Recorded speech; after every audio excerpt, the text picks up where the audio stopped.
+2 மாணவி கொலை வழக்கு தொடர்பாக நேரில் வந்த திமுக துணை பொதுச் செயலாளர் கனிமொழியிடம் கிராம மக்கள் ஆவேசம் அடைந்திருக்கிறார்கள். இது தொடர்பான கூடுதல் விவரங்களோடு இணைகிறார் எமது செய்தியாளர் சரவணன். வணக்கம் சரவணன், உங்களிடம் இருக்கும் தகவல்களை சொல்லுங்கள்.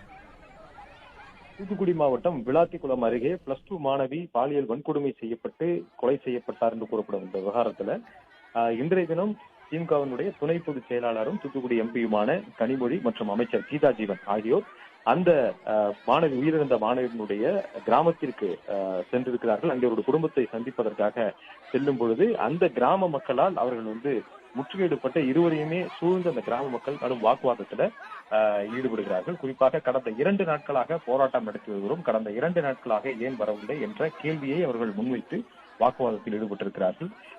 அதே போன்று எம்பியும் அமைச்சரும் செல்லும் பொழுதே காவல்துறையினரும் உடன் செல்கிறார்கள். என்ற பொழுதும் பொதுமக்கள் அவர்களை சூழ்ந்து கொண்டு அவர்கள் கேள்வி எடுக்கும் போது அவர்களுக்கு கனிமொழி